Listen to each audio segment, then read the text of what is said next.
Hi guys! Welcome to my vlog. Good morning, good morning, good morning. Himay tayo guys ng ating uulamin. Maghimay tayo ng talbos ng kamote. Sarap ito. Lalagay ko sa sinigang na hipon at saka ilang pirasong hipon at saka tilapia. Oh. Hindi ko naman to lalahatin na ilalagay guys. Kalahatiin ko lang to dahil ang isang tali ng talbos ng kamote ngayon ay 20 pesos. Kaya kailangan 10 piso lang. Halagang 10 piso lang ang ating tatanggalin dito para hindi masayang. Tapos yung kalahati, ilalaga ko yan para iba-blance ko lang para may sausaw ako sa bagoong. May ulam pa rin, di ba? Grabe ang mga ngayon na ano. Pag magulang na, huwag nang isama. Magsasabaw tayo guys. Sabaw na naman.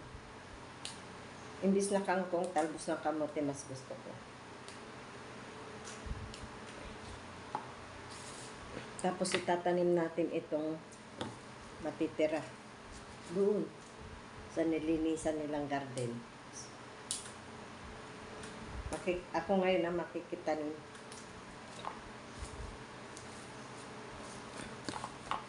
Konti lang naman yung iluluto ko guys, ulam ko ngayon at hanggang mamayang gabi na para isahan lang. Tipid, di ba? Kailangan ngayon magtipid guys, grabe.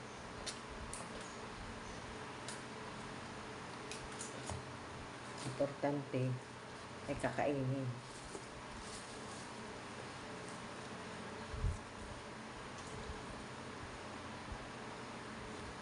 Talbos na kamote. Lalagyan ko ng sibuyas, kamatis, tsaka lalagyan ko ng konting pang-asim.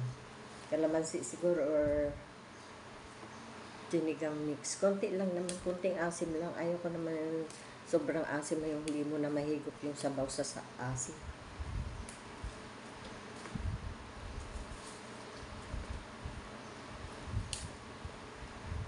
Tatlong pirasong hipon lang yun. Tsaka yung kalahati lang ng tilapia. Kasi matipid naman ako mag-ulam eh. Mas marami sa akin ang kanin. Konting ulam, maraming kanin.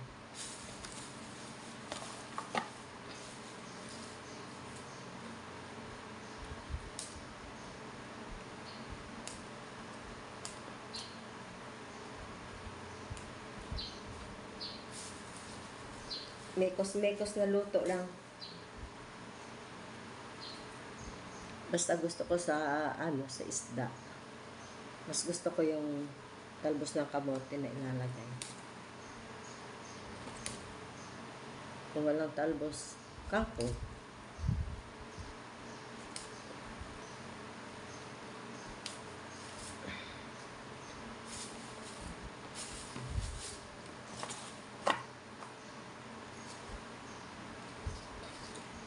Ang lalaki ng talbos. Ibababad ko pa to sa tubig para mahugasan mabuti. Kasi kung ano-anong ini-spray nila dito guys para maging fresh. Fresh yung mga paninda.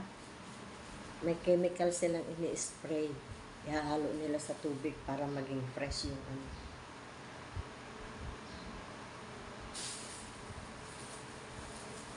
Maging fresh yung gulay. Ini-sprayan nila. Lalo ng mga dahon-dahon. Yung patatas, binabalatan nila yun. Bababad nila sa tubig na may yung para hindi siya mangitim. Nakalimutan ko na ang tawag nun.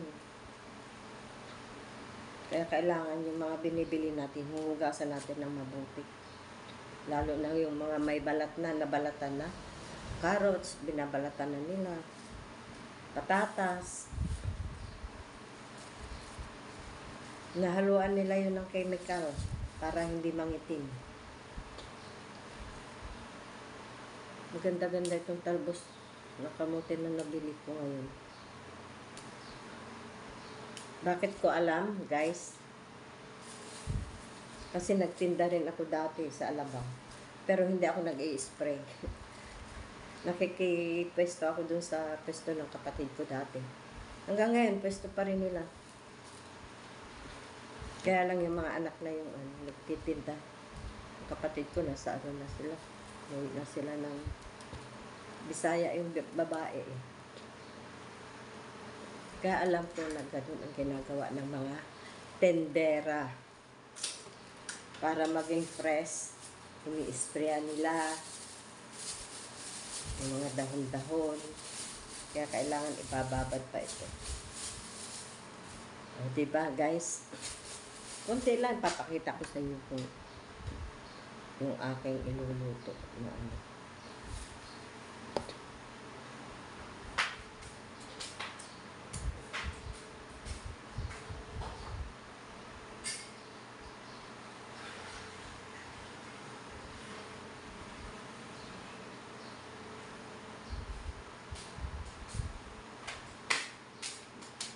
Yan lang guys, oh.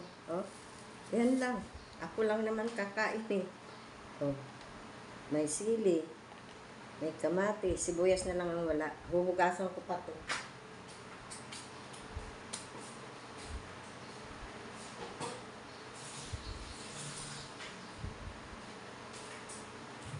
Oh, diba guys? So, yan lang guys. Thanks for watching. See you in my next one. Bye! Mwah.